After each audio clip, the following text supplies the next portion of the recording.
Janabheri news కి స్వాగతం. Bulletin లో ముందుగా హెడ్లైన్స్ చూద్దాం.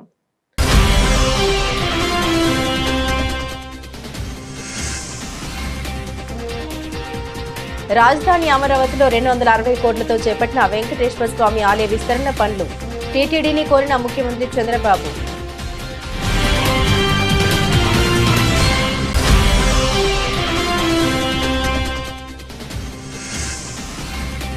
భవానీ దీక్షల విరమణకు కట్టుదిట్టమైన ఏర్పాట్లు. ప్రశాంత వాతావరణంలో అమ్మవారిని దర్శించుకునేందుకు వీలుగా చర్యలు.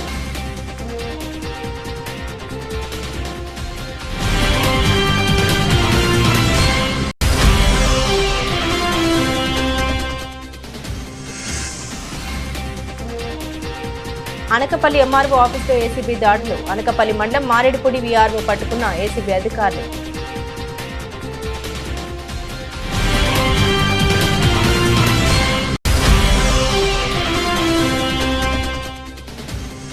గ్రామంలో కనెక్టివిటీ రహదారుల నిర్మాణానికి 2,000 కోట్ల మంజూరు. ఎమ్మెల్యే వెంకన్న రాముతో కలిసి గుడ్లవల్లేరులో విస్తృతంగా పర్యటించిన ఎంపీ.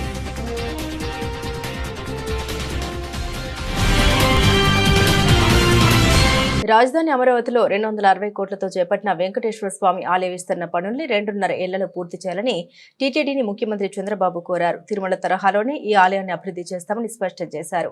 రాజధానిలోని వెంకటపాలెం వెంకటేశ్వర స్వామి ఆలయ విస్తరణ పనుల శంకుస్థాపన కార్యక్రమంలో ముఖ్యమంత్రి చంద్రబాబు పాల్గొన్నారు. ఈ పనులు 2 దశల్లో పూర్తి కానున్నాయి. మొదటి దశలో 92 కోట్లతో ఆలయం చుట్టూ ప్రాకారం, 48 కోట్లతో 7 అంతస్తుల మహారాజ గోపురం, ఆర్జిత సేవ మండపం, అద్దాల మండపం, వాహన మండపం, రథ మండపం, ఆంజనేయ స్వామి ఆలయం, కట్ స్టోన్ ఫ్లోరింగ్ నిర్మిస్తారు. 120 కోట్లతో రెండో దశలో శ్రీవారి ఆలయ మాడ వీధులు, అప్రోచ్ రోడ్లు, అన్నదాన కాంప్లెక్స్, యాత్రికులకు విశ్రాంతి భవనం, అర్చకులు సిబ్బందికి క్వార్టర్స్, రెస్ట్ హౌస్, పరిపాలనా భవనం, ధ్యాన మందిరం, వాహనాల పార్కింగ్ సౌకర్యాలు కల్పిస్తారు. గత ప్రభుత్వం విధ్వంసం తప్ప ఒక్క మంచి పని చేయలేదని, రైతులు మంచి సంకల్పంతో భూమి ఇస్తే 5 ఏళ్ల వారికి నరకం చూపించారని, కలియుగ దైవాన్ని నమ్ముకున్న రైతులు న్యాయస్థానం టు దేవస్థానం పేరుతో మహాపాదయాత్ర చేశారని ముఖ్యమంత్రి చంద్రబాబు అన్నారు. నమో వెంకటేశాయ. ఒక పవిత్రమైన కార్యక్రమానికి ఈరోజు మనం అందరం కూడా భక్తులందరం ఇక్కడ సమావేశం అయ్యాం. ఈ కార్యక్రమంలో టీటీడీ బోర్డు చైర్మన్ అయినటువంటి బిఆర్ నాయుడు గారు, కేంద్ర మంత్రి పెమ్మసాని చంద్రశేఖర్ గారు, ఎండోమెంట్ మినిస్టర్ అయినటువంటి ఆనం రామనారాయణ రెడ్డి గారు, గౌరవనీయులు శాసనసభ్యులు శ్రవణ్ కుమార్ గారు, మున్సిపల్ అడ్మినిస్ట్రేషన్ మినిస్టర్ నుండి నారాయణ గారు, సహచర మంత్రివర్గ సభ్యులు, టీటీడీ పాలక మండలి సభ్యులు, అధికారులు, పండితులకు అందరికీ కూడా, పూజారులకు అందరికీ నా నమస్కారాలు. ఈరోజు మనందరం ఒకసారి ఆలోచిస్తే, ఒక పవిత్రమైన దేవాలయం వెంకటేశ్వర స్వామి దేవాలయాన్ని మనం ఇక్కడ నిర్మాణం చేసుకోవాలని ఒక సంకల్పాన్ని చేశాం.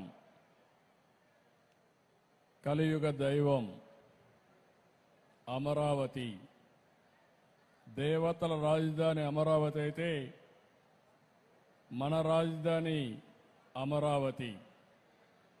అంటే ఈ రెండు కూడా ఏ విధంగా సింక్రనైజ్ చేయని ఆలోచిస్తే, ఇంకొక పక్కన మన రాష్ట్రంలో కలియుగ దేవుడు వెంకటేశ్వర స్వామి ఇక్కడ ఈ యుగంలో అవతరించారు. ఇది ఒక ఆలోచన. ఈరోజు మీరు చూస్తే 2019లో ఆలయాన్ని నిర్మించాలని ఒక సంకల్పం చేసి పేరు పెట్టినప్పుడే వెంకటేశ్వర స్వామి కూడా నాకు ఆ సంకల్పాన్ని ఇచ్చాడు, అమరావతి పేరు పెట్టాలని. అందుకే పేరు పెట్టాం. వైకల్యం అనేది మనిషికే కాని మనసుకు కాదని, ప్రతిభ ముందు వైకల్యం చిన్నబోతుందని, క్రీడల్లో రాణించడం ద్వారా విభిన్న ప్రతిభావంతులు సకలాంగులకు ధీటుగా సత్తాను చాటాలని జిల్లా కలెక్టర్ డాక్టర్ జి లక్ష్మీష్ అన్నారు. విభిన్న ప్రతిభావంతులకు అవసరమైన తోడ్పాటును అందిస్తే ఎటువంటి విజయాలైనా సొంతం చేసుకుంటారని, భారత్ జట్టులో స్థానం పొంది విజయంలో కీలక పాత్ర పోషించిన క్రికెటర్లు టి దీపిక, కరుణకుమార్లను ఆదర్శంగా తీసుకుని క్రీడల్లో రాణించాలని కలెక్టర్ పిలుపునిచ్చారు. అంతర్జాతీయ విభిన్న ప్రతిభావంతుల దినోత్సవం పురస్కరించుకుని జిల్లా విభిన్న ప్రతిభావంతుల హిజ్రాలు వయోవృద్ధుల సంక్షేమ శాఖ ఆధ్వర్యంలో గురువారం స్థానిక ఇందిరాగాంధీ మున్సిపల్ స్టేడియంలో నిర్వహించిన క్రీడా పోటీలను జిల్లా కలెక్టర్ డాక్టర్ జి లక్ష్మీష ప్రారంభించారు. పోటీలో పాల్గొన్న ప్రతి ఒక్కరూ విజేతగా భావించాలన్నారు. సమాజంలో అన్ని రంగాల్లో రాణించేలా విభిన్న ప్రతిభావంతుల్ని ప్రోత్సహించాల్సిన అవసరం ఉందన్నారు. డిసెంబర్ 3వ తారీఖున ప్రపంచ విభిన్న ప్రతిభావంతుల దినోత్సవాన్ని పురస్కరించుకొని ఉమ్మడి కృష్ణా జిల్లాలో ఈరోజు పోటీ కార్యక్రమంలో ఆటల పోటీ కార్యక్రమాలని విభిన్న ప్రతిభావంతులకి స్టార్ట్ చేయడం జరిగింది. దీనికి గౌరవ కార్పొరేషన్ చైర్పర్సన్ గారు అట్లాగే మన డిస్ట్రిక్ట్ అధికారులందరూ మమ్మకమై చేస్తూ ఉన్నారు. దీనికి దాదాపుగా 12 సంస్థల నుంచి విభిన్న ప్రతిభావంతులని తీసుకొని రావడం జరిగింది. అలాగే గవర్నమెంట్ నుంచి కూడా సంస్థ అయితే ఉందో వాళ్ళ ద్వారా కూడాను ఇక్కడ వచ్చి విఎంసి స్టేడియంలో ఈ పోటీని నిర్వహించడం జరుగుతుంది. దీని ముఖ్య ఉద్దేశం గవర్నమెంట్ డైరెక్షన్స్ ఏంటంటే ప్రతి ఒక్క విభిన్న ప్రతిభావంతులు ఏదైతే ఉన్నారో వాళ్ళలో ఉన్న చైతన్యాన్ని అలాగే వాళ్ళలో ఉన్న టాలెంట్ని మనం బయటికి తీయాలి.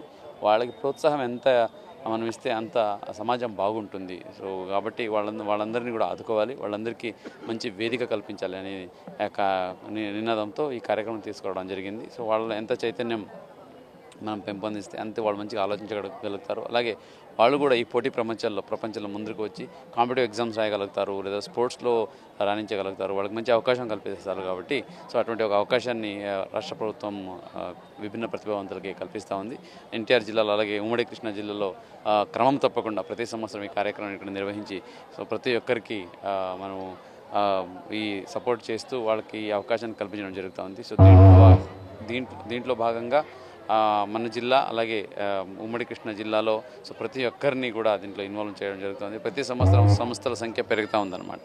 సో అలాగే ఇంకా గవర్నమెంట్ నుంచి వస్తున్న వెల్ఫేర్ స్కీమ్స్ కనుక చూసుకుంటే విభిన్న ప్రతిభావంతులకి అనేక స్కీమ్స్ ఉన్నాయి. సో దాని ప్రకారంగా ఎలిజిబిలిటీ పెట్టి ఎక్కడికక్కడ వాళ్ళకి వెహికల్స్ అయితేనేంటి, అలాగే హియరింగ్ ఎయిడ్స్ అయితేనేంటి, వాకింగ్ ఎయిడ్స్ అయితేనేంటి, సో అట్లాగే వాళ్ళకి ప్రాస్థెటిక్ లెగ్స్ అయితేనేంటి, ఇవన్నీ మన జిల్లాలో కూడా అత్యధిక సంఖ్యలు ఇవ్వడం జరిగింది. సో ఇంకా రాను రోజులు కూడా ఇది ఇవ్వడం జరుగుతుంది. సో ఇలాగ ఇప్పుడు చైర్పర్సన్ గారిని కూడా మనకు అపాయింట్ చేశారు కాబట్టి welfare department corporation, disable welfare department corporation, so వాళ్ళ ద్వారా కూడా సమన్వయం చేసుకుంటూ సో రాష్ట్రంలో అన్ని చోట్ల చేయడం ఒక ఎత్తు అయితే ఎన్టీఆర్ జిల్లాలో ఉమ్మడి కృష్ణా జిల్లా చేయడం ఇంకొక ఎత్తు. ఎందుకంటే ఇది స్టేట్ హెడ్ క్వార్టర్లో ఉంటుంది కాబట్టి ఇక్కడ ఎక్కువ దృష్టి పెట్టాలని సందర్భంగా కోరుకుంటూ సో ఈ కార్యక్రమానికి వచ్చిన ప్రతి ఒక్కరికి అభినందనలు తెలియజేస్తూ ఈ విషయాన్ని అలాగే విభిన్న ప్రతిభావంతుల ప్రతిభని ప్రజలకు కూడా మీరు ముఖ్యంగా మీడియా మిత్రులు చూపించాలని నేను తెలియజేసుకుంటూ సెలవు తీసుకుంటున్నాను. Thank you. జాతీయ విభిన్న ప్రతిభావంతుల డిసెంబర్ 3వ తేదీ సందర్భంగా ఉమ్మడి కృష్ణా జిల్లా నందు విభిన్న ప్రతిభావంతుల కార్పొరేషన్ ఆధ్వర్యంలో మానసికంగా దివ్యాంగులకు విద్యార్థులకు ఉత్తేజాన్ని నింపేదానికి, వాళ్ళలో ఆత్మస్థైర్యం నింపేదానికి, ఈ పోటీ ప్రపంచంలో మేము ఉన్నామని తెలియజేయడానికి విభిన్న కార్పొరేషన్ ద్వారా ఈరోజు వాళ్ళ క్రీడలను ప్రోత్సహిస్తుంది. డిసెంబర్ 3 అంతర్జాతీయ విభిన్న ప్రతిభావంతుల దినోత్సవం. రాష్ట్రంలో ఉన్న దివ్యాంగులందరికీ ఒక పండుగ వాతావరణం ఉంటుంది. రాబోయే రోజుల్లో కానీ కూటమి ప్రభుత్వం దివ్యాంగుల విద్యార్థుల కోసం వారి అభ్యున్నతి కోసం ఖచ్చితంగా పాటుపడుతుందని తెలియజేస్తున్నాం. ఈ కార్యక్రమాన్ని కలెక్టర్ గారు రావడం మా అందరికీ ఒక సంతోషదాయకం అని తెలియజేస్తూ మాకు అవకాశం ఇచ్చినటువంటి కలెక్టర్ గారికి ధన్యవాదాలు తెలియజేస్తున్నాం. భవానీ దీక్షల విరమణ ఏర్పాట్లపై అధికారులతో ఎన్టీఆర్ జిల్లా collector Lakshmisha, police commissioner Rajasekhar Babu, municipal commissioner Dhyanachandra, దుర్గగుడి ఈవో షీనా నాయక్ అధికారులకు క్షేత్రస్థాయి పరిశీలన చేశారు. ఆలయంలో జరగనున్న భవానీ దీక్షల విరమణ మహోత్సవానికి పకడ్బందీ ఏర్పాట్లు చేసే దిశగా ఎన్టీఆర్ జిల్లా యంత్రాంగం సన్నద్దమైంది. గురువారం ఉదయం జిల్లా కలెక్టర్ డాక్టర్ జి లక్ష్మీషా, నగర police commissioner Rajasekhar Babu, municipal commissioner Dhyanachandra జిల్లా పరిపాలనాధికారులతో కలిసి క్షేత్రస్థాయిలో విస్తృత తనిఖీలు చేపట్టారు. పరిశీలించిన ప్రాంతాలు దుర్గగుడి పరిధిలోని వినాయకుడి ఆలయం నుండి రథం సెంటర్ వరకు, కనకదుర్గ నగర్ మీదుగా ఉన్న అన్ని ఘాట్లు, ప్రసాదం కౌంటర్లు, భక్తులు వేచి ఉండే పాయింట్, హోల్డింగ్ పాయింట్స్ మొదలైన కీలక ప్రదేశాలని అధికారుల బృందం పరిశీలించారు.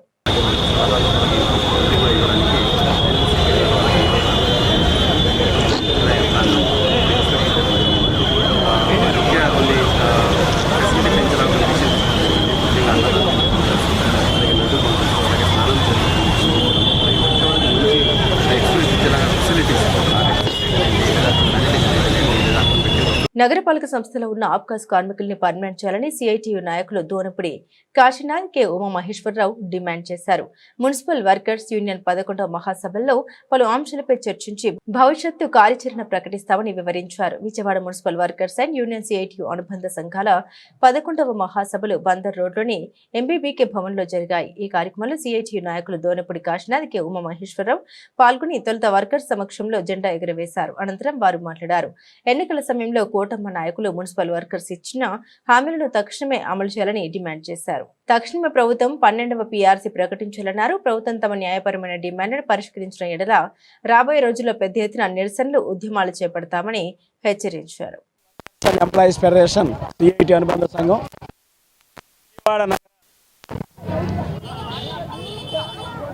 ఇటీవలే మా రాష్ట్ర మహాసభలు కూడా ఒంగోలు నగరంలో జరిగాయి. రాష్ట్ర ప్రభుత్వం మున్సిపల్ కార్మికుల సమస్యల పరిష్కారం పట్ల నిర్లక్ష్యంగా వ్యవహరిస్తూ ఉంది. సమ్మెకాలం జీతం చెల్లిస్తామని ఇప్పుడు 4 నెలలు గడుస్తున్నా ఇంతవరకు సమ్మెకాలం జీతం ఇవ్వాల. అలాగే 2023 డిసెంబరు 2024 జనవరిలో జరిగిన సమ్మె సందర్భంగా ప్రభుత్వం ఆ రోజు కొన్ని హామీలు ఇచ్చారు. మున్సిపల్ కార్మికుల్ని 60 ఏళ్ళు వచ్చినాయి కాబట్టి ఈ సంవత్సరన్నర కాలంలో సుమారు 5,500 నుంచి 6,000 మందిని రిటైర్మెంట్ చేశారు. ఒక్క నయా పైసా ఇవ్వట్లేదు. పోనీ వాళ్ళ బిడ్డలకన్నా ఉద్యోగాలు ఇస్తారంటే వాళ్ళ బిడ్డలకి ఉద్యోగాలు లేవు. అందువల్ల ఇచ్చిన హామీలను అమలు చేయకుండా నిర్లక్ష్యం వహించినటువంటి ప్రభుత్వ విధానాలు మార్చుకోవాలి. లేని పక్షంలో రాబోయే రోజుల్లో పెద్ద ఎత్తున ఆందోళన పోరాటాలు సిద్ధమవుతామని చెప్పేసి ఈ రాష్ట్ర ప్రభుత్వాన్ని హెచ్చరిస్తా ఉన్నాం. అట్లాగే ఈరోజు రాష్ట్రంలో ఉద్యోగులు, ఉపాధ్యాయులు, ఇతర కార్మికులతో పాటు మున్సిపల్ కార్మికులు కూడా ఎదురు చూస్తూ ఉన్నారు. 8 ఏళ్ళు అయిపోయింది 21,000 జీతం ఇవ్వడం ప్రారంభించి. అంటే 2023 జూలై 1వ తారీఖు నుంచి కొత్త జీతాలు రావాలి, 12వ పీఆర్సీ జీతాలు రావాలి. కానీ 12వ పీఆర్సీని ఇప్పటివరకు రాష్ట్ర ప్రభుత్వం ప్రకటించట్లా. 12వ పీఆర్సీని ప్రకటించకుండా కాలయాపన చేసి జీతాలు పెంచకుండా ఒకవైపు ధరలు పెంచుతూ ఉన్నారు, కరెంట్ ఛార్జీలు పెంచుతున్నారు, మోతం అవుతూ ఉంది. ఇటువంటి నేపథ్యంలో కార్మికుల యొక్క న్యాయమైన డిమాండ్లు పరిష్కరించాలి. 12వ పీఆర్సీని వెంటనే ప్రకటించాలి. కార్మికులందరికీ జీతాలు పెంచాలి, పీఆర్సీ జీతాలు పెంచాలని, పర్మనెంట్ వాళ్ళకి సంబంధించినటువంటి సరెండర్ లీవులు కానీ ఇతర GPF municipal corporation workers and employees union 11వ నగర మహాసభలు ఈరోజు ప్రారంభం అవుతూ ఉన్నాయి. ఈ మహాసభలకు సంబంధించి ఈరోజు కొన్ని తీర్మానాలను కూడా ఈ మహాసభ ఆమోదించబోతూ ఉంది. 12వ పీఆర్సీ ప్రకటించాలని చెప్పనని, దానితో పాటు ఆప్కాస్ కార్మికులు ఎవరైతే ఉన్నారో వాళ్ళని రద్దు చేయకుండా ఉన్నటువంటి వాళ్ళని పర్మనెంట్ చేయాలి అని చెప్పనే ప్రధానమైనటువంటి డిమాండ్ కూడా ఈ మహాసభ తీర్మానం చేయబోతుంది. ప్రభుత్వం పట్టణాల్లోని మౌలిక సదుపాయాలని ప్రైవేట్ కంపెనీలకు అప్పగించడం కోసమే పీపీపీ పద్ధతిని ప్రవేశపెట్టబోతోందని ట్యాక్స్ పేయర్స్ అసోసియేషన్ అధ్యక్షుడు వి సాంబిరెడ్డి ఆరోపించారు. రాజ్యాంగం ప్రకారం స్థానిక సంస్థలు నిర్వహించవలసిన విధులు ప్రైవేటుకు అప్పగించడం అంటే రాజ్యాంగ ఉల్లంఘన అవుతుందని తెలిపారు. పీపీపీ విధానానికి అప్పగించడం ద్వారా ప్రత్యక్షంగా, పరోక్షంగా 2,30,000 ఉద్యోగాలు వస్తాయని ప్రభుత్వం ప్రకటించడం కేవలం ప్రజల్ని మభ్యపెట్టడానికేనని తెలిపారు. ప్రజాధనంతో నిర్మించిన ప్రభుత్వ ఆస్తులన్నీ ప్రైవేట్ కంపెనీల చేతుల్లోకి పోతాయన్నారు. కంపెనీల లాభాల వేటలో ప్రజలు బలైపోతారని తెలిపారు. పట్టణ మౌలిక సదుపాయాలని పీపీపీ విధానం పేరుతో ప్రైవేట్ కంపెనీలకు అప్పగించే ప్రతిపాదనను విరమించుకోవాలని డిమాండ్ చేశారు. రాష్ట్ర ప్రభుత్వం పట్టణాల్లో ఉండే మౌలిక సౌకర్యాలు అంటే మన వాటరు, ట్రాన్స్పోర్టు, గృహ నిర్మాణం, అట్లాగే ఈ శానిటేషన్, చెత్త తొలగింపు, వీటన్నిటినీ కూడా పీపీపీ మోడ్లో ఇస్తామని చెప్పని ప్రకటన చేశారు. పీపీపీ మోడ్లో ఇవ్వడం అని చెప్పానంటే ప్రైవేటీకరించడం. ప్రైవేటీకరిస్తే ఇది ఎవరు చేయాల్సిన పనులు? మున్సిపాలిటీ చేయాల్సిన పనులు. రాజ్యాంగం ప్రకారం మున్సిపాలిటీ చేయాల్సిన పనులు. మున్సిపాలిటీ చేయాల్సిన పనులు వాళ్ళకి అప్పగించడం అంటే దాని అర్థం ఏంటి అంటే నువ్వు రాజ్యాంగాన్ని ఉల్లంఘించడమే అనేటువంటిది స్పష్టం. రెండోది వీళ్ళు ఏం చెప్తున్నారు, 66,000 కోట్ల రూపాయల దాకా ఇప్పుడు అవసరం అవుతాయి, అందుకని చెప్పని మేము పీపీపీ మోడ్కి ఇస్తున్నాం అంటున్నారు. నిజానికి 66,000 కోట్ల రూపాయలు ఎందుకు అవుతాయి? ఇది కూడా 3 ఏళ్ళలో, అంటే ఏడాదికి 20,000 కోట్ల రూపాయల దాకా సుమారుగా అవుతాయి. 2,79,000 కోట్ల రూపాయల బడ్జెట్, ఇది ఆంధ్రప్రదేశ్ బడ్జెట్. అందుట్లో 20,000 కోట్ల రూపాయలు ఏడాది పట్టణ ప్రజలకు కేటాయించలేరా? కేటాయిస్తే 5-6 ఏళ్ళలో అయిపోయింది, ఆ తర్వాత అంత ఖర్చు కూడా ఉండదు. కానీ ఇది కాకుండా ఇంకేం చెప్తున్నారు వీళ్ళు, మేము బాండ్లు కొంటాం, మున్సిపల్ బాండ్లు అమ్ముతాం, గ్రీన్ బాండ్లు అమ్ముతాం, లేకపోతే వాటి నుంచి డబ్బులు సేకరిస్తాం, విదేశాల నుంచి నిధుల నుంచి సేకరిస్తాం, అట్లంటే విదేశీ సంస్థల నుంచి. అట్లాగే 1300 ఎకరాల భూమిని అమ్ముతాం, ఈ మొత్తాన్ని తీసుకొచ్చి దానికి పెడతాం, ఆ స్కీమ్కి పెడతాం అంటున్నారు. ఈ మొత్తాన్ని తీసుకొచ్చి వాడికి పెడితే జరిగేటువంటిది ఏమిటి? వాడెందుకు ప్రైవేట్ వాడు నువ్వే చేయొచ్చుగా. అంటే దాని అర్థం ఏంటంటే ఈ డబ్బులు కూడా ప్రైవేట్ వాళ్ళకి ఇచ్చేసి వాళ్ళు తినేయడానికి ఒక రాచమార్గాన్ని ఏర్పాటు చేయడం తప్ప ఇంకోటి కాదు. అందుకే దీన్ని మేము వ్యతిరేకిస్తున్నాం. 2,30,000 ఉద్యోగాలు వస్తాయంటున్నారు. 2,30,000 ఉద్యోగాలు, ఇది కేవలం ఉద్యోగాలని చూపించి, ఆశ చూపించి, టెక్నాలజీ పేరు చెప్పి ప్రజలను మభ్యపెట్టడమే. నువ్వు 2,30,000 ఉద్యోగాలు నిజంగా వస్తాయనుకుంటే ఇప్పటికి అసలు ఆ విభాగాల్లో ఎన్ని ఉద్యోగాలు ఉన్నాయి? నువ్వు ఎన్ని ఉద్యోగాలు అనేటువంటి ఈ రోజున కొత్తవి వస్తాయి, ఏ విభాగాలు ఎన్ని వస్తాయి, ఉన్న ఉద్యోగాలు ఎన్ని పోతాయి? ఇవన్నీ కూడా స్పష్టంగా మీరు చెప్పాల్సినటువంటి అవసరం ఉంది. ఇది కేవలం ప్రజలను మభ్యపెట్టడానికి చెప్పేటువంటి మాట. చివరిగా ఈ ప్రజలు పన్నులు కడుతున్నారు. ప్రజలు పన్నులు కట్టి మిమ్మల్ని ఈ పని చేయమని చెప్పని వాళ్ళు పన్నులు కట్టారు. మీరు చేయకుండా మేము ప్రైవేట్ వాడికి ఇచ్చేస్తాం, మీరు మళ్ళీ వాడి దగ్గర డబ్బులు ఇచ్చి కొనుక్కోండి సర్వీసులు అని చెప్పానంటే మీకెందుకు పన్నులు కట్టాలి? అసలు మీరెందుకు అధికారంలో? మీరు చేయమని కదా మీకు అధికారం ఏమని చేయమని అధికారం ఇచ్చారు. చేయటానికి కావాల్సిన వనరుల కోసం పన్నులు కడుతున్నారు. ఈ రెంటిని ఉపయోగించి మీరు చేయాల్సింది పోయి మేము ప్రైవేట్ వాడికి ఇస్తాం అని ప్రతి ప్రైవేట్ వాడికి ఇచ్చే కార్యక్రమం మీరు చేస్తే ఇంకా మీరెందుకు ఎక్కడ? కాబట్టి ఎవరికైనా మీ చేత కాకపోతే ఎవరైనా చేత అయిన వాళ్ళకి ఇవ్వండి, వాళ్ళు చూసుకుంటారు, వాళ్ళు అధికారం చేస్తారు. అంతేగాని మీరు దీన్ని పెట్టేసేసి మేము ప్రైవేట్ వాళ్ళకి ఇచ్చేసి మళ్ళీ ప్రజలు కొనుక్కోమంటామంటే మాత్రం ప్రజానీకం చూస్తూ ఊరుకోరు. మేము ఈ విధానాన్ని విరమించుకోండి, ఇది ప్రజలకు నష్టం అని చెప్పని ట్యాక్స్ పేయర్స్ అసోసియేషన్గా మేము రాష్ట్ర ప్రభుత్వాన్ని కోరుతున్నాం. నగరంలోని కొండ ప్రాంతాలను విజయవాడ నగరపాలక సంస్థ కమిషనర్ ధ్యానచంద్ర పరిశీలించారు. ప్రమాదకరమైన ప్రదేశాల్లో నివసిస్తున్న ప్రజల్ని సురక్షితమైన ప్రదేశాలకు తరలించాలని కమిషనర్ అన్నారు. కమిషనర్ ధ్యానచంద్ర తన పర్యటనలో భాగంగా Gunadala, Chuttugunta, BRTS road, Sambamurthy road, Dharna Chowk, museum road ప్రాంతాలన్నీ పర్యటించి క్షేత్రస్థాయిలో పరిశీలించారు. 1వ డివిజన్ గుణదల విజయవాడ నగరపాలక సంస్థ శివారు ప్రాంతంలో గల ఏలూరు కాల్వ గట్టు వద్ద నివసిస్తున్న ప్రజల ఇళ్లను పరిశీలించి వారిని సురక్షితమైన ప్రాంతాలకు తరలించాలని అన్నారు. ఈ పర్యటనలో chief city planner K Sanjay, Ratnakumar, joint director Amrut, doctor Latha, assistant city planner Rambabu సిబ్బంది పాల్గొన్నారు. అన్ని రంగాల్లో మంగళగిరి నియోజకవర్గాన్ని అగ్రస్థానంలో నిలిపేందుకు విద్యా, ఐటీ శాఖల మంత్రి నారా లోకేష్ కృషి చేస్తున్నారు. మంగళగిరి పట్నం శివాలయం వద్ద 1.72 కోట్లతో ఆధునీకరించిన మోడల్ పబ్లిక్ లైబ్రరీని మంత్రి నారా లోకేష్ ప్రారంభించారు. 1986లో ముఖ్యమంత్రి హోదాలో స్వర్గీయ ఎన్టీఆర్, ఎంఎస్ఎస్ కోటేశ్వరరావు ఆధ్వర్యంలో తెలుగు విజ్ఞాన సమాచార కేంద్రం పేరుతో మంగళగిరిలో లైబ్రరీకి శంకుస్థాపన చేశారు. నేడు ముఖ్యమంత్రి చంద్రబాబు నాయుడు సారథ్యంలో మంత్రి నారా లోకేష్ చొరవతో లైబ్రరీని ఆధునీకరించారు. లైబ్రరీ ఆధునీకరణకు సిఎస్ఆర్ ఫండ్స్ కింద గుంటూరు డిస్ట్రిక్ట్ మినరల్ ఫండ్స్ 90 లక్షలు, ఏపీ టెక్నాలజీ సర్వీసెస్ 42 లక్షలు, novo insurance breaking service private limited 30 లక్షలు అందించారు. అనంతరం ప్రజల నుండి ఆర్జీలు స్వీకరించారు. వారితో ఫోటోలు దిగారు.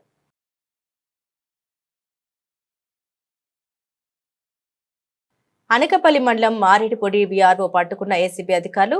సంబంధిత బాధితుడు ఫిర్యాదు మేరకు నిఘా వేసిన ఏసీబీ అధికారులు మారేడుపొడి గ్రామం వ్యవసాయ భూమి మెడిషన్ కొరకు 30,000 లంచం డిమాండ్ చేసిన సూర్యనారాయణ 20,000 రూపాయలు లంచం తీసుకుంటుండగా రెడ్ హ్యాండెడ్ గా పట్టుకున్న ఏసీబీ అధికారులు. గ్రామాల అభివృద్ధికి కూటమి ప్రభుత్వం ప్రాధాన్యత ఇస్తుందని ఎంపీ వల్లభనేని బాలశౌరి పేర్కొన్నారు. 4,000 కోట్ల ఎన్ఆర్జీఎస్ నిధులతో గ్రామాల్లో రహదారులు అభివృద్ధి పరిచామని, గ్రామాల కనెక్టివిటీ, రహదారుల నిర్మాణానికి 2,000 కోట్ల నిధులు బడ్జెట్లో మంజూరు కానున్నట్లు ఆయన తెలిపారు. గుడ్లవల్లేరు మండలంలో ఎంపీ వల్లభనేని బాలశౌరి గురువారం విస్తృతంగా పర్యటించారు. ఎమ్మెల్యే వెనగళ్ల రాము మరియు కూటమి నేతలతో కలిసి ఆయన పలు అభివృద్ధి పనుల్ని ప్రారంభించారు. ముందుగా మండలంలోని పశుబొట్లవాణిపాలెం గ్రామంలో రాష్ట్రీయ గోకుల్ మిషన్ గర్భకోశ వ్యాధుల చికిత్స శిబిరాన్ని ప్రారంభించిన ఎంపీ వల్లభనేని బాలశౌరి, ఎమ్మెల్యే రాము పాడి రైతులకు మినరల్ మిక్చర్ ప్యాకెట్లు, డీమామిషన్ మందులు పంపిణీ చేశారు. ఈ కార్యక్రమంలో AP state warehousing corporation chairman Ravi Venkateswararao, Gudivada Janasena incharge Buragadda Srikanth, Gudlavalleru TDP అధ్యక్షుడు Kosaraju Bapaiah Chowdary, market yard chairman Potluri Ravi, TDP నాయకులు సాయన పుష్పవతి, గ్రామస్తులు పాల్గొన్నారు. క్యాప్రీ గోల్డ్ లోన్ నూతన కార్యాలయాన్ని మేయర్ రాయన భాగ్యలక్ష్మి, ఎమ్మెల్యే బోండా ఉమాతనేడు, బోండా సిద్ధార్థ బ్రాంచ్ ప్రతినిధులతో కలిసి ప్రారంభించారు. ఆంధ్రప్రదేశ్లో తొలి స్టోర్ను విజయవాడలో ఎంచుకుని ప్రారంభించడం శుభ పరిణామమని తెలిపారు. రాజధాని ప్రాంతానికి దగ్గరగా ఉండే నగరంలో బ్రాంచ్ ప్రారంభించడం సంతోషకరమని, సంస్థ దినదిన అభివృద్ధి చెందాలని మనస్ఫూర్తిగా కోరుకుంటున్నామని తెలియజేశారు. నేషనల్ వైడ్ గా 800 బ్రాంచులు కలిగిన సంస్థ ఇక్కడ ప్రజలకు అందుబాటులోకి రావడం ఆనందకరమని తెలిపారు. చిట్టినగర్ సెంటర్లో నూతనంగా ఏర్పాటు చేసిన క్యాప్రీ గోల్డ్ లోన్ ఆఫీస్ను mayor Rayana Bhagyalakshmi, Bonda Siddhartha, Capri loan business head Raghavendra ప్రారంభించారు. ఈ సందర్భంగా వారు మాట్లాడారు. క్యాప్రీ లోన్ కార్యాలయ సేవలు ప్రజలు వినియోగించుకోవాలని కోరారు. దేశవ్యాప్తంగా పేరుగాంచిన క్యాప్రీ గోల్డ్ లోన్ యాజమాన్యం వారు ఆంధ్రప్రదేశ్లో తొలి కార్యాలయంగా విజయవాడని ఎంచుకోవడం సంతోషకరమన్నారు. మంచి వడ్డీ రేట్లతో ప్రజలకు ఈ కార్యాలయం అందుబాటులో ఉంటుందన్నారు. అందరికీ నమస్కారం. ఈరోజు మన విజయవాడ నగరంలో వెస్ట్ నియోజకవర్గంలో చిట్టినగర్ సెంటర్లో క్యాప్రీ లోన్స్ బ్యాంక్ అన్నది ఏర్పాటు చేయటం జరుగుతుంది. ఈ bank only for gold loans ఇవ్వటం జరుగుతుంది. ఏదైతే క్యాప్రీ లోన్స్ అన్న బ్యాంకు ఏర్పాటు చేస్తున్నారో ఈ బ్యాంకు మన ఇండియా వైడ్గా 853 బ్రాంచెస్ ఉండటం జరుగుతుంది. ఏపీలోన ఫస్ట్ బ్రాంచ్ మొదలు పెట్టడం జరుగుతుంది. ఏదైతే పేరు రాఘవేంద్రరావు గారు ఆధ్వర్యంలో బ్యాంక్ అన్నది ఏర్పాటు చేస్తున్నారు. మనకి ఎన్నో గోల్డ్ లోన్ బ్యాంక్స్ తెలుసు, ఆల్రెడీ ప్రజలందరూ యూజ్ చేస్తున్నారు. ఈ క్యాప్రీ లోన్స్ బ్యాంక్ కూడా మీ అందరికీ అందుబాటులో ఉంటుంది. అలాగే ఎన్నో 853 బ్రాంచెస్ ఉన్నాయి కాబట్టి ఇది చాలా పెద్ద బ్యాంకుగా మనం పరిగణించవచ్చు. ఎందుకంటే ఇండియా వైడ్గా ఇన్ని బ్రాంచెస్ ఉన్నాయి కాబట్టి మనం అందరం దీన్ని రికగ్నైజ్ చేయొచ్చు. మీరు ఎలాంటి మీ బంగారం పెట్టుకొని లోన్స్ మీరు తీసుకోవాలనుకున్నా మీకు అందుబాటులో ఉన్న ప్రదేశంలోన ఈ బ్యాంకు పెట్టడం జరిగింది కాబట్టి దయచేసి ప్రజలు వాళ్ళ అవసరాలను బట్టి దీన్ని యూజ్ చేసుకోవాల్సిందిగా తెలియజేస్తున్నాను. నమస్తే. దేశ రాజధాని ఢిల్లీ హెడ్ క్వార్టర్స్గా దేశవ్యాప్తంగా దాదాపు 853 బ్రాంచీలతో విరాజిల్లుతూ రాష్ట్రంలో కూడా ఆంధ్రప్రదేశ్లో మొట్టమొదటి బ్రాంచ్ విజయవాడ పశ్చిమ నియోజకవర్గంలోని క్యాప్రీ గోల్డ్ లోన్ పేరుట తక్కువ వడ్డీకి సామాన్య ప్రజలు, పేద ప్రజలు అత్యధికంగా నివసించే ప్రాంతం, వన్ టౌన్ ప్రాంతం, తక్కువ వడ్డీకి గోల్డ్ లోన్ ఇచ్చే విధానాన్ని స్వాగతిస్తూ ఉన్నాం. ఈ యొక్క సంస్థ ఢిల్లీ బేస్డ్గా హెడ్ క్వార్టర్స్గా పనిచేస్తూ దాదాపు 12,000 కోట్ల రూపాయల టర్నోవర్తో దేశవ్యాప్తంగా పేద సామాన్య ప్రజలకు తక్కువ వడ్డీకి గోల్డ్నిచ్చే కార్యక్రమం పారదర్శకంగా తీసుకోవడం స్వాగతించదగ్గ విషయం. ఈ యొక్క బ్రాంచ్ విజయవాడ వన్ టౌన్లోని అత్యధికంగా పేద సామాన్య ప్రజలు నివసించే ప్రాంతం చిట్టినగర్ ప్రాంతంలోని ఈ బ్రాంచ్ ఓపెన్ చేసినందుకు వారికి హృదయపూర్వకంగా ధన్యవాదాలు తెలియజేసుకుంటూ విజయవాడ మహానగరంలోని మరిన్ని బ్రాంచీలు ఈ యొక్క కృష్ణా జిల్లా, ఎన్టీఆర్ జిల్లాలో కూడా మరిన్ని బ్రాంచీలు ఓపెన్ చేసే దిశగా ఈ యొక్క సంస్థ అభివృద్ధి చెందాలని వారికి హృదయపూర్వక శుభాకాంక్షలు తెలియజేస్తున్నాను. ఈరోజు విజయవాడ చిట్నగర్ ప్రాంతంలో క్యాప్రీ గోల్డ్ లోన్స్ వారి ఒక నూతన స్టోర్ని ఇక్కడ ఏర్పాటు చేసుకోవటం, వారు ఏపీలో ఒక ఫస్ట్ స్టోర్గా విజయవాడని ఎంచుకొని రాజధాని ప్రాంతం అయినటువంటి ఎదుగుతున్నటువంటి అమరావతి దగ్గరగా ఉండాలన్న ఒక ఉద్దేశంతో ఒక మంచి గోల్డ్ లోన్స్ ఒక సంస్థ లాంటి క్యాప్రీ లోన్స్ వారు ఇక్కడ ఏర్పాటు చేసుకోవటం, దానికి మమ్మల్ని ముఖ్య అతిథులుగా ఆహ్వానించడం చాలా సంతోషంగా ఉంది. నాతో పాటు ఈరోజు ఇక్కడ కంపెనీ స్టేట్ హెడ్స్, అదేవిధంగా కంట్రీ హెడ్స్ అందరూ కూడా రావటం, ఈ కార్యక్రమంలో పాల్గొనడం చాలా సంతోషం. ఏంటంటే AP one of the most rising states in India అని ఏదైతే మనం ఎప్పుడు కూడా చెప్తూ ఉంటామో అందులో భాగంగా పాన్ ఇండియాలో ఎక్కడైతే నేషన్ వైడ్లో ఆపరేట్ చేస్తున్నటువంటి బిగ్ ఇన్స్టిట్యూషన్స్ గోల్డ్లో కానీ ఫినాన్స్లో కానీ ఇలా అందరూ కూడా ఈరోజు అమరావతి వైపు కానీ విజయవాడ వైపు కానీ చూస్తున్న విషయం. అందులో భాగంగానే ఈరోజు దాదాపు Delhi, north and east other సెక్టర్స్లో దాదాపు 400 and 800+ యాక్టివ్ లైవ్ లొకేషన్స్లో ఉన్నటువంటి క్యాప్రీ గోల్డ్ లోన్స్ వారు ఈరోజు ఏపీలో వాళ్ళ ఒక ఫస్ట్ స్టోర్ను విజయవాడలో ఎంచుకొని ఓపెన్ చేయడం చాలా సంతోషకరం. రానున్న రోజుల్లో కూడా అటువంటి నార్త్లో ఉన్నటువంటి కంపెనీస్ అందరూ కూడా ఇటువైపు సౌత్కి వచ్చి ఇక్కడ ఉన్నటువంటి ఎమ్యూనిటీస్ని కానీ ఇక్కడ ఉన్నటువంటి మోర్ పొటెన్షియల్ మనీ ఫ్లో దాన్ని యూటిలైజ్ చేసుకుని ఇక్కడ వాళ్ళ ఒక స్థావరాలు ఏర్పాటు చేసుకుని వాళ్ళ బిజినెస్ ఎక్స్పాన్షన్గా సౌత్ను మరీ ముఖ్యంగా అమరావతిని ఎంచుకోవాల్సిందిగా వాళ్ళందరినీ కూడా కోరుతూ ఈరోజు ఆంధ్రప్రదేశ్లోనే ఒక మొట్టమొదటి స్టోర్గా విజయవాడ కావడం చాలా సంతోషకరం. రానున్న రోజుల్లో విజయవాడలోనే రానున్న రోజుల్లో దాదాపు 8 to 10 స్టోర్స్ ఓపెన్ చేద్దామని ఒక రోడ్ మ్యాప్ కూడా వాళ్ళు క్రియేట్ చేసుకోవటం, దానికి తగునగా ఎక్కడైతే పెట్టుకుంటే బాగుంటుందో అన్న విషయాన్ని కూడా వాళ్ళు ఇప్పుడే నాతో చర్చించడం జరుగుతూ ఉంది. మనందరికీ బాగా తెలుసు గోల్డ్ లోన్స్ అనేది ఎంత ఇంపార్టెంట్ అనేది.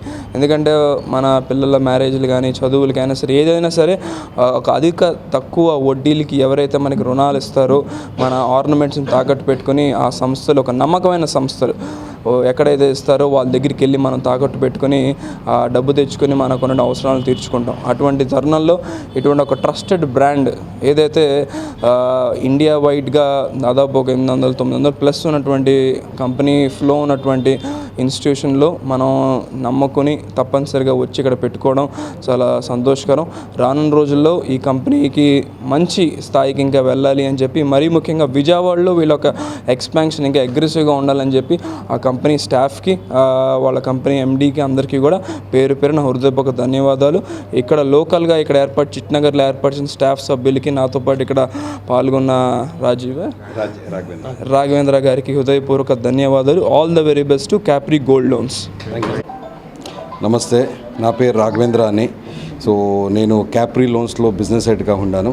సో మై క్యాప్రీ లోన్స్ మేము ఆల్రెడీ లాస్ట్ 3.5 years నుంచి ఇండియాలో ఉన్నాము గోల్డ్ లోన్లో. ఆల్రెడీ మాది ఆల్మోస్ట్ 11,500 crores పోర్ట్ఫోలియో ఉంది గోల్డ్ లోన్లో. అరౌండ్ 856 బ్రాంచెస్ లైవ్గా ఉంది. ఇప్పుడు మేము ఫస్ట్ టైం సౌత్కి లాంచ్ చేశాము. అండ్ సౌత్లో ఏపీలో ఫస్ట్ బ్రాంచ్గా విజయవాడ 1 town బ్రాంచ్ లాంచ్ చేశాము ఇవ్వదు. So 27th November most auspicious day for all new branches. So we have started with this branch in AP. ఈరోజు మేము స్టార్ట్ చేశాము. సో ఇక్కడ బేసిక్లీ మా దాంట్లో ఈ బ్రాంచ్లో మేము గోల్డ్ లోన్ గురించి బ్రాంచ్ ఆపరేట్ చేస్తూ ఉన్నాము. ఇక్కడ మాకు all the gold loan facilities ఉంటుంది. So we have our branch manager Arvind, so who will be managing the branch manager here, and all our staffs have been well equipped with the training. Anni kuda proper training chesi pettam valaki, and they will be implemented with all the training programs to how to assess the gold, ela customer service ela anni memo ichestha unnam. So overall memo ippudu vijayawada coming days lo within next 1 month lo inka additional 6-7 branches open chestha unnam. Thank you. నా పేరు మాధవరావు అండి. విజయవాడలో area మేనేజర్గా capital లోన్స్లో చేస్తున్నాను. So ఇవాళ మన విజయవాడలో అంతేకాకుండా ఏపీలో ఫస్ట్ బ్రాంచ్ అనేది విజయవాడ సిటీనగర్ 1 town బ్రాంచ్లో ఓపెన్ చేయడం జరిగింది. అలాగే నెక్స్ట్ కమింగ్ 1 monthలో 30 daysలో ఇంకా అదనంగా 6-7 బ్రాంచ్లు ఓపెన్ చేస్తున్నాము. ఇలా కంటిన్యూస్గా పెంచుకుంటూ పోతాము. ఏదైతే ఇప్పుడు బ్రాంచెస్ ఓపెన్ చేస్తున్నామో అలాగే మాకు well educated and training staff కూడా ఉంటారు మన దగ్గర. గోల్డ్ వాల్యుయేషన్ కానీ ఎవ్రీథింగ్ అన్నీ పర్ఫెక్ట్గా ఉంటుంది. సెక్యూరిటీ పర్పస్ కానీ అన్నీ మంచి ఉంటుంది. ఇలా రేట్స్ కూడా అలాగే ఉంటాయి. మనకి చాలా ఫీజిబుల్ రేట్స్ ఉంటాయి. కస్టమర్ పాయింట్ ఆఫ్ వ్యూలో చాలా ఇదిగా ఉంటుంది, అద్భుతంగా ఉంటాయి స్కీమ్స్ అనేవి. సో మా ఈ క్యాపిటల్ లోన్స్ అనేది విజయవంతంగా చేయాలని కోరుకుంటున్నాం మనస్ఫూర్తిగా. బులెటిన్ ముగించే ముందు హెడ్లైన్స్ మరోసారి.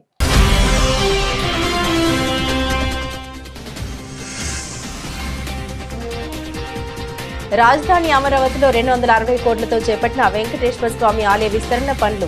టీటీడీని కోరిన ముఖ్యమంత్రి చంద్రబాబు.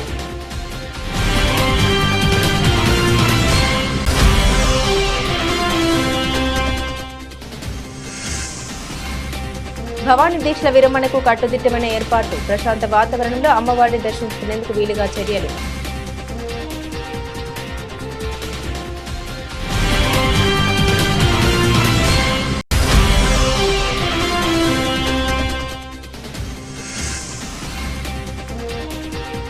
అనకపల్లి ఎంఆర్ఓ ఆఫీసులో ఏసీబీ దాడులు. అనకపల్లి మండలం మారేడుపూడి వీఆర్ఓ పట్టుకున్న ఏసీబీ అధికారులు.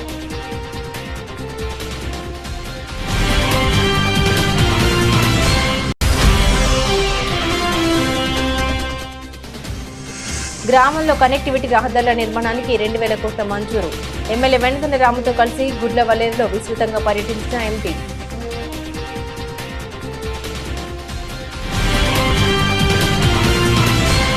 ఇవి బులెటిన్లోని విశేషాలు. తిరిగి మరో బులెటిన్తో మళ్ళీ కలుసుకుందాం. అంతవరకు సెలవు. నమస్కారం.